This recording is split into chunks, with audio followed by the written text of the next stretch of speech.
for the life of me, I don't understand why you West Coast brothers out there gangbang. Like, I don't understand how you do it. You know, with all the racism that you experience from the Mexicans, like being on the East Coast, I've never experienced that. Like, I've never had a racist experience with a Hispanic before, because over here in the East Coast corridor in Philadelphia, we don't black and brown bang, right? But all the vicious and vile stuff that they said. Now, I had some Mexican friends out of Culver City.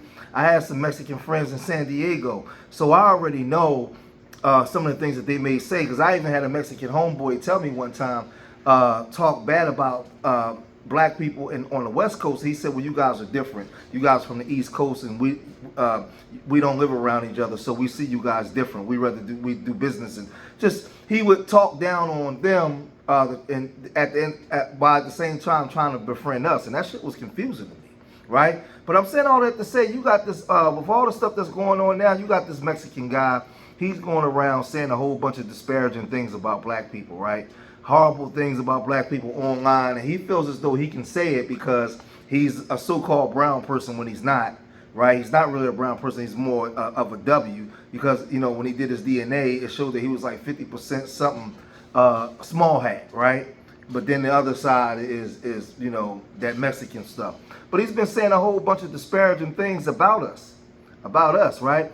And when they asked the question about, you know, they was talking about Blueface and a whole bunch of different black people. Okay. Can we really talk about this Blueface Jenny 6ix9ine situation, please? I think it's necessary. Yeah. I think it's necessary. Yeah. It's in the news. Is the air conditioner down, or did we just get hot in here? It's back up. Is it No, back it's up? back on. I feel like it just cranked on right now. It just Okay. cranked on. Okay. Good. Can you crack that door, please? So Blueface is just like hot right now. Like But anything. do you think he's a good-looking dude? A black dude? African American? Booty scratcher? African American? Booty scratcher? African American? Booty scratcher? African American? Booty scratcher? No comment. I don't really. Come on. I don't really. I don't Dude, there's really an like that answer. I mean, do you swing both ways? Do you like black dudes? No. No? Why not? No. Pino Code 13. Oh! Do you think that's why everybody is mad at Jenny 6ix9ine because of that? I mean, I'm not mad at her. To me, it's like she's getting where she fit in. To me, I mean, if you want to make money and do whatever you got to do, because he's hot right now, why wouldn't you do some collaboration with him? So I mean, no shame in the game. No shame in the game. It's not. I mean, that's Jenny. That's what she's gonna do. She likes to twerk. That's her MO. I mean, what did you expect from her? She a baddie, huh? Yeah. She a baddie. She's hot. Would you hit that? Nah. Okay, that's right. You said you don't swing both ways. No. I was trying to catch you on the. trying to catch you slipping. That's you don't swing both ways. But Blueface. I mean, he got out of prison and just became an even higher celebrity than. Because he's That's what prison ghetto. does. No. Because he's That's what prison ghetto. does. No. Because he's That's what prison ghetto. does. No. Because That's what he's prison ghetto. So this dude, he goes on, he starts to post stuff with like, you know, funny stuff with the Klan. And, you know, he posted a Clayton Bigsby picture where y'all know that was Dave Chappelle for the Dave Chappelle show. Then he, you know, he started posting skits about black person hurting a Mexican or hurting a W person, echoing all the W supremacist sentiments that they say about us. Right? This guy was just just wild, man. He just coming on doing a whole bunch of nothing, right? Then he goes on and posts this where he says, "Which race always quick to cry racism while always being racist? Don't worry, I'll wait." Right? In his Cat Williams voice. For the record, I didn't watch this clip. A homie sent me a screenshot of this comedy. Stop crying already. You ain't done nothing for the homies. We owe you nothing. Get off my you know what. This is my whole thing. I'm confused. First of all, y'all cry more than anything. Y'all still always trying to be up under the white man's, you know, the W man's sack, while at the same time crying about him taking your country, right? Crying about him putting you out over there in Texas, over there in New Mexico, Arizona, Southern California. Y'all been crying and complaining. Like, miss me with that bull crap. Y'all the ones that's still working in them fields and picking strawberries and all that kind of stuff and complaining. The sad part is y'all want to be mad at us and blame everything on us. Think about it though. As black people, we never created no laws to harm you. We never ever marched to get you kicked out this country. We never created laws to get you kicked out the country. But for some reason, you've made us the enemy. We have never done anything to you.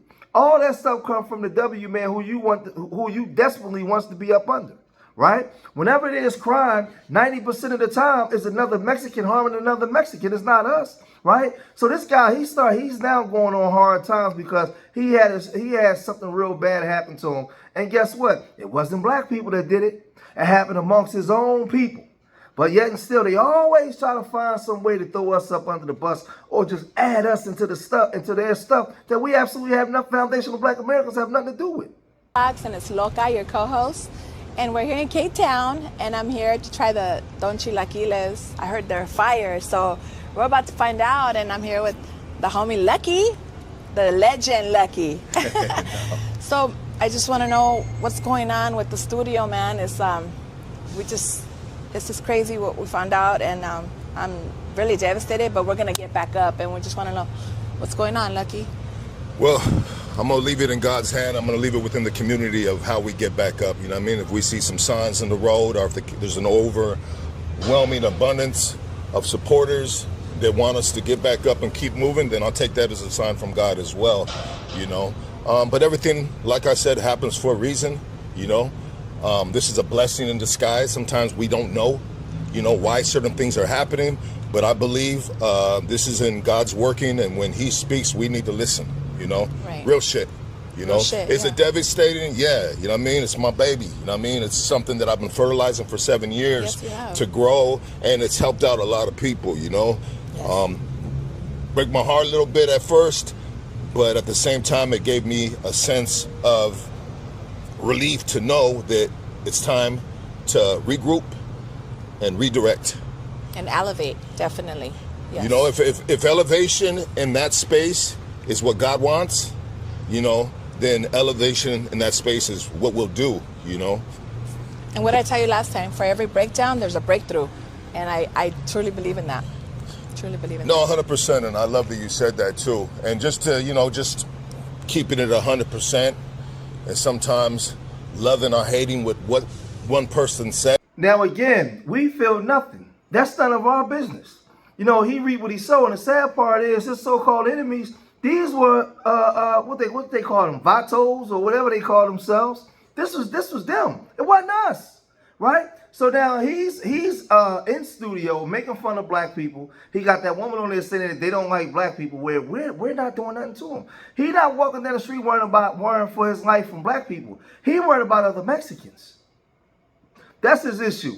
These people want to be honorary W folks, so they go out of their way to try to ingratiate themselves to them. The issue I'm having now is, you know, he's doing videos from his car where he's totally devastated about losing his studio, right?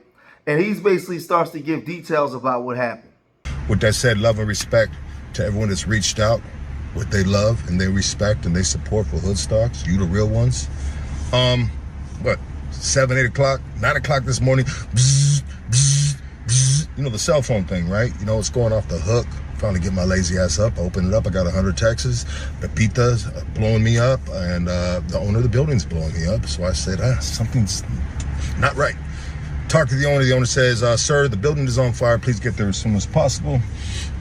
Get some coffee in me, wash my balls, brush my teeth. I head over there. Place is surrounded, taped off by fire engines and spectators and insurance companies and safety building code and you name it, they're there. Talked to the police chief, the captain, one running the show, and he got my information, and he basically said, hey, it's an ongoing investigation. They got the fire out. They got everything they need to put together to conclude the investigation. And he said something that had to do with maybe a cigarette butt in the stairwell. Started in the stairwell, our studio's next to the stairwell. The fire started in the stairwell, went into our studio. Fire, smoke, water damage in the studio. Studio is totaled. Hoodstock studio is done with, 100% done with. They put a red tag on that shit that it's not safe to be in there at all. Not landlord, owner of the building already refunded me my deposit. First and last, all the above. Everything is done with in their Hoodstock studio is done with, man. You know what I mean? We've had a problem with the homeless population. Sometimes we got to kick them out. Meth heads, crack heads, them dudes that fold over like a lawn chair. Yeah, them heads. Sometimes sometimes they just trying to get some rest. I get it, dog. I know how it is. I've been fucking in the dirt, homie. I might have smoked some dope in the stairwell too one time. I'm not pointing no fingers. I'm just saying anything could happen. Anything is possible. Anybody could have left a cigarette right there that lights a stairwell. How do you light a stairwell on fire, dog? Anyways, that's where the fire department's gonna figure that shit out, and we're gonna get the report and we're gonna see what it is. But as of now, I'm doing absolutely nothing, dog. I'm not overly stressed. I'm not overly anything. You know, I'm gonna go with the flow. I'm gonna let God take control and tell me where I need to go. Do I continue podcasting? I continue podcasting, dog. But right now, I'm big chilling, dog. I'm chilling, homie. I had a long day. I had to try to recover some things that were salvageable in there. That wasn't fun. But luckily, Playboy Eddie's painting made it out of there. It's funny how these people like to invoke God after they do, you know, they say some of the most nasty, vile things about other groups.